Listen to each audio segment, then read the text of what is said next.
उद्धार क्लासेस के online platform पर आप सभी का स्वागत है दोस्तों। आज जुड़े हुए नए दोस्तों का स्वागत है दोस्तों। अपन पढ़ रहे थे एनिमल हस्बेंड्री, अपन ने टॉपिक पढ़ लिए थे और आज का नया चैप्टर स्टार्ट करते हैं दोस्तों। तो आप नई ऊर्जा एवं नई उमंग के साथ अपने चैप्टर क्लियर करना है। तो आज का नया चैप्टर या नई हेडिंग डालिए आप।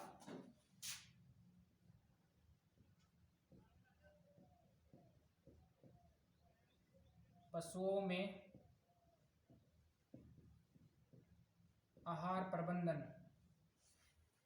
आहार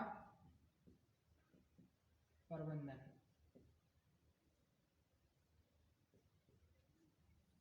जो अपने सभी प्रकार के पशु होते हैं उनमें किस प्रकार से उनका आहार का मैनेजमेंट किया जाता है दोस्तों। तो अपने हरे चारे का भी परिरक्षण करके उनका भी प्रबंधन करते हैं और अपने पशुओं को खिलाते रहते हैं। और कई प्रकार से सूखे जैसे लौंग, पाला एवं उनका भी प्रबंधन करके उनको खिलाते हैं। तो आप हेडिंग डाल लीजिए पशुओं में आहार प्रबंधन।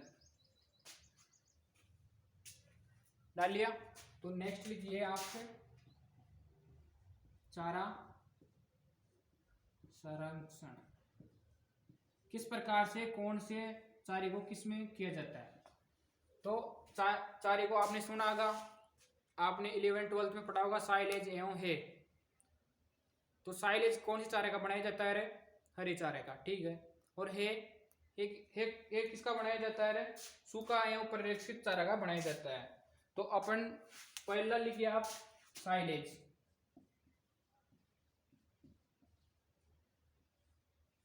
साइलेज।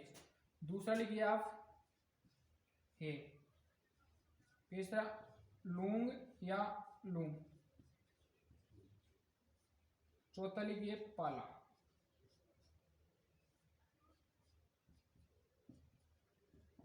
आपको ये नया वर्ड लग रहा होगा शायद दोस्तों, आपने पढ़ा नहीं होगा। ये पाला वो नहीं है जो फसलों में लगता है, वो दूसरा है। इसको पाला बोलते हैं, जड़ बेरी की सूखी पत्तियों को पाला बोलते हैं। इसका भी परिरक्षण करके पशुओं का आहार प्रबंधन में किया जाता है। तो यह जो साइलेज, ये हरे हरे चारा बनाया जाता है, मतलब हरे चारे से इसका परिरक्षण करके प्रबंधन किया जाता है, हरा चारा। और ये जो तीनों है ये सूखा परिरक्षित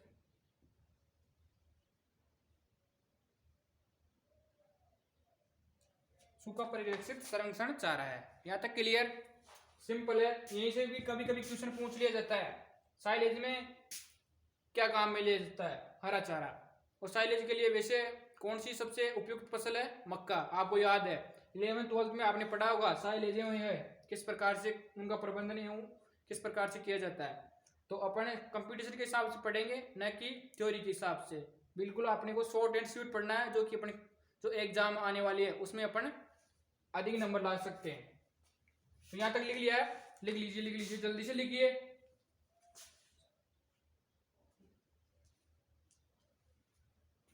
लिख लिया?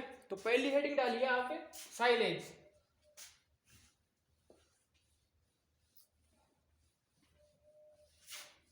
क्या डालोगे रे? साइलेज।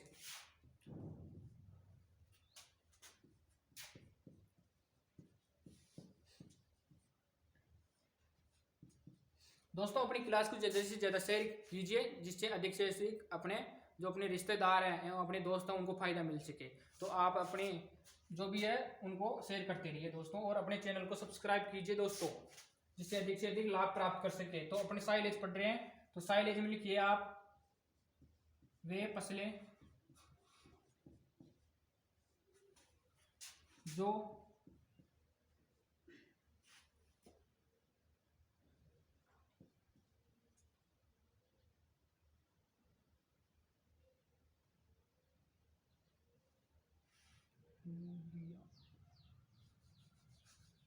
वे फसलें जो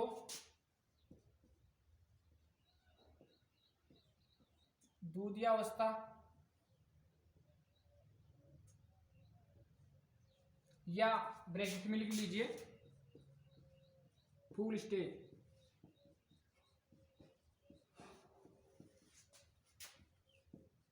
आने पर काटकर वे फसलें जो दूधिया अवस्था पर उनको काटकर वायु रहित स्थान पर उनका संरक्षण करके जो प्रबंधन किया जाता है वो साइलेज कहलाता है। तो वे फसलें जो दूधिया अवस्था या फूल अवस्था आने पर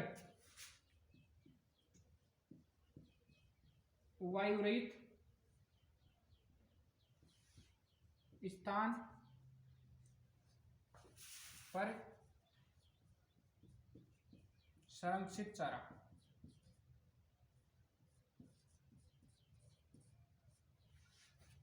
इसको लिख लीजिए आप डेफिनेशन को। साइलेज को फसल को हरी अवस्था या दूधिया अवस्था में काटकर वायु रहित स्थान पर भंडारित किया गया हरा चारा, उसको क्या बोलते हैं? साइलेज। यहां तक क्लियर? बिल्कुल सिंपल। वे फसलें जो दूधिया अवस्था में फूल आने पर उनको काटकर वायु रहित स्थान पर भंडारित या संरक्षित किया गया चारा। याद हो गया? यही क्लियर? बिल्कुल एक बार पढ़ते ही याद, जब आप दूसरी बार पढ़ोगे तुरंत याद हो जाएगा। तो ये लिख लीजिए आप डेफिनेशन, फिर अपन आगे नेक्स्ट चलते हैं। फिर इसके बाद पॉइंट लिखिए आप एरो लगा के, ये हरे चारे को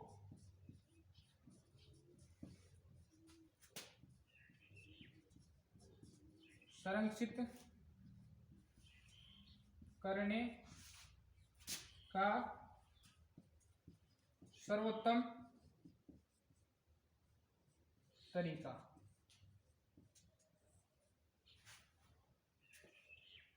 क्या है रे? जो अपना हरा चारा होता है उसको संरक्षित करने का सर्वोत्तम तरीका कौन सा है? ये है। और इनको संरक्षित करने पर इनमें किण्विक करते वो भी उत्पन्न हो जाते हैं। तो ये किण्विक करते या युक्त होता है। तो अपने को ये भी याद रखना है। लिख लिया? मिटा दूं? ठीक है।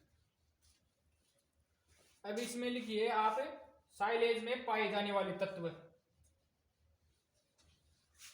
भाई इसमें क्या क्या पाया जाता है और कब कब साइलेज को क्या क्या किया जाता है? ठीक है।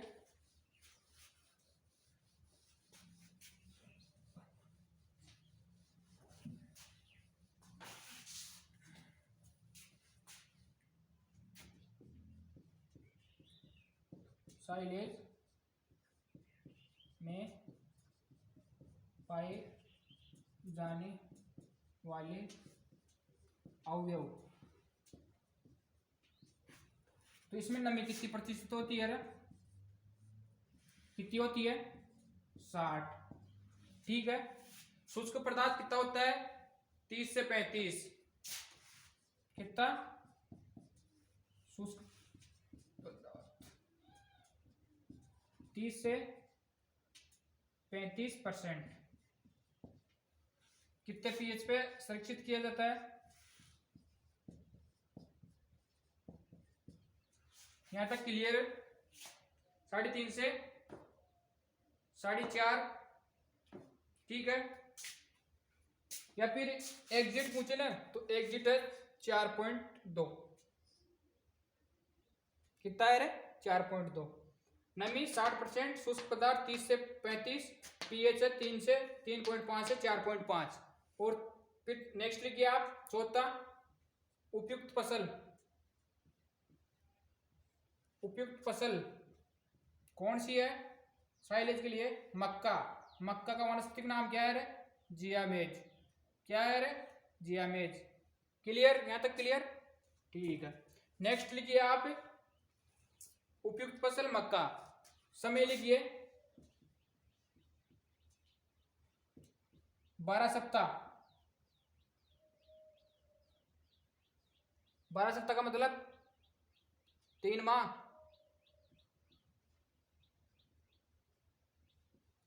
लिख लिया करें, लिख लीजिए जल्दी से।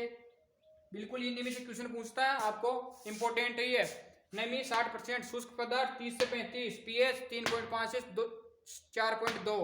कौन सी फसल उपयुक्त है साइलेज के लिए? मक्का। कितने में तैयार होती है? 12 सप्ताह या 3 माह। यहाँ तक क्लियर? बिल्कुल ठीक है। नेक्स्ट पॉइंट लिखिए, साइलेज बनाने की क्रिया को क्या कहते हैं? साइलोइंग या इनसाइलोइंग, दोनों ही बोलते हैं। तो लिख लिए आप नेक्स्ट पॉइंट, साइलेज बनाने की क्रिया क्या? साइलेज बनाने की क्रिया को क्या बोलते हैं? साइलोइंग।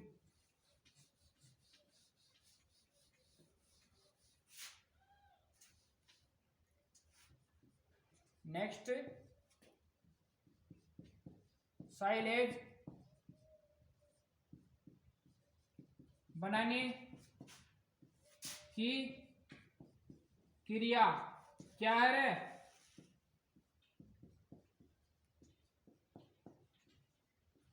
साइलोइंग। ठीक है, यहां तक क्लियर? साइलेज बनाने की क्रिया को क्या कहते हैं? साइलोइंग या इनसाइलिंग।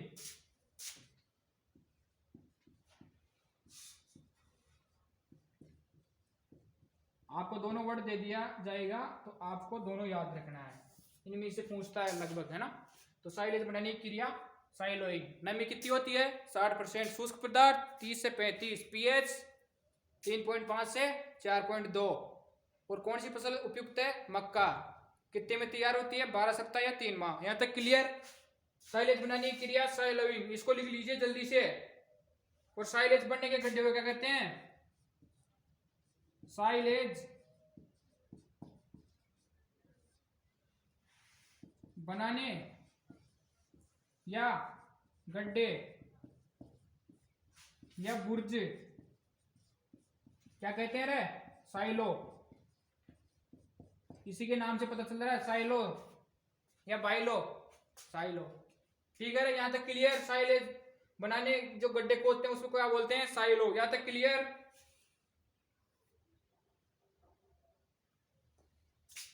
लिख लिया? चलो नेक्स्ट पॉइंट लिखिए आप,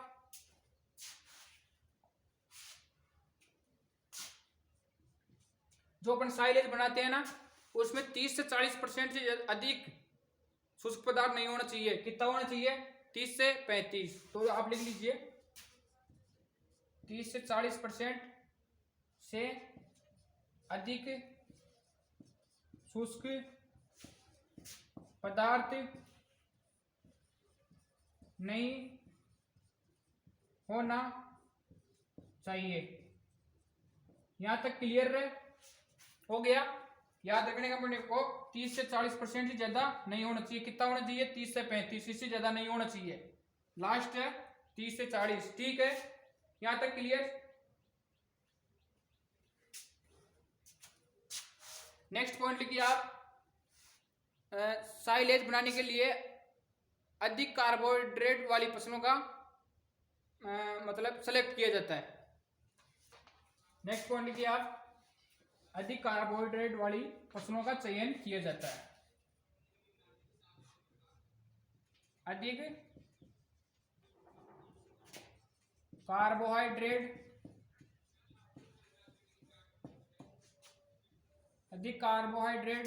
वाली फसलों का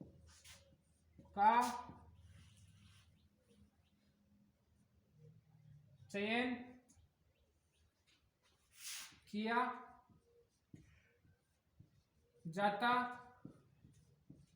है। यहां तक क्लियर है? लिख लिया? साथ के साथ लिखते रहना है मेरे साथ के साथ, बिल्कुल। जो स्क्रीनशॉट ले रहे हैं साथ के साथ उनको याद भी रखना है, और जो घर पे लिख रहे हैं उनको भी याद रखना है। ठीक है, अतिरिक्त कार्बोहाइड्रेट वाली फसलों का चयन करना है जिससे अपने को साइलेज बनाने में कोई दिक्कत आपत्ति न हो। ठीक है, यहां तक क्लियर? और भारत में साइलो गड्ढे सर्वाधिक प्रचलित है, ये भी पॉइंट लिख लीजिए आप। भारत में अधिक साइलो बनाने का प्रचलन है। कहां है? भारत में अधिक प्रचलित है। यहां तक क्लियर? आ गया समझ में? जिसके समझ में नहीं आ रहा वो कमेंट करिए जल्दी से, फिर मैं आपको दोबारा समझाऊं। आ गया विक्रम? जल्दी से आ गया क्या समझ में? बिल्कुल ठीक है। तो यहां तक लिख लीजिए आप, भारत में सर्वाधिक प्रचलित और जो अपनी मीठी साइलेज होती है उसमें लैक्टिक अम्ल अधिक होता है।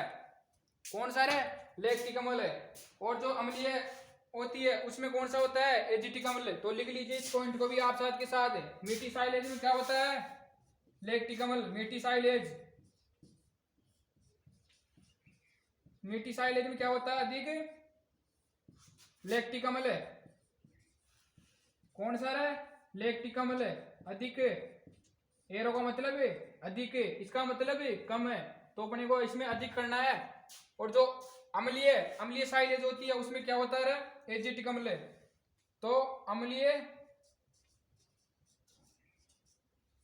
साइलेज में क्या होता है? एजिटिक अम्ल। कौन सा? एजिटिक अम्ल। यही याद हो गया? ठीक है, इसको लिख लीजिए जल्दी से। अम्लीय साइलेज में क्या होता है? एजिटिक अम्ल। इसको लिख लीजिए, आप जल्दी से लिखिए। नेक्स्ट अपन लिखते हैं पॉइंट गुण। संरक्षित पोषक चारा विशिष्ट गुण। इसके गुण लिख लेते हैं अपन। लास्ट पॉइंट है इसका, फिर यही इस क्लास को खत्म करते हैं साइलेज की को। ठीक है, तो आप लिख लीजिए गुण। इसमें कौन कौन से गुण पाए जाते हैं साइलेज में? तो लिखिए आप, ये संरक्षित पौष्टिक चारा, संरक्षित पौष्टिक चारा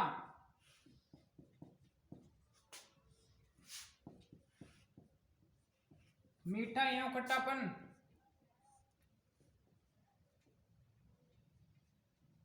मीठा एवं खट्टापन है यहां तक क्लियर। और ये है ना पीला रंग मुक्त होती है, पीले रंग से मुक्त होती, पीला रंग मुक्त चारा। तो अपन ने साइलेज पढ़ लिया दोस्तों, अपना यहाँ क्लियर होता है चैप्टर। ठीक है, अपन ने पढ़ लिया साइलेज, बिल्कुल उसके पूरे उदाहरण। ठीक है, भारत में अधिक प्रचलित, और अपने को जो उसमें कौन कौन से गुण होने चाहिए? नमी कितनी है? 60, और शुष्क पदार्थ 30 से 35, पीएच 3.5 से 4.2, और कौन सी फसल अच्छी है? मक्का। ठीक है, यहाँ तक क्लियर। अपने को साथ के साथ पढ़ना है दोस्तों। मैंने आपको हर क्लास में बता रहा हूँ, आपको अपने घर वालों को धोखा नहीं देना है, अपने को पढ़ना है। ठीक है, और हम आपके लिए बिल्कुल फ्री आपके लिए बिल्कुल फ्री पढ़ा रहे हैं। ठीक है दोस्तों, और आपको पढ़ते रहना है, ऐसा नहीं कि फ्री का फायदा उठा रहे हैं। ठीक है, थैंक यू। अपनी नेक्स्ट क्लास में मिलते हैं।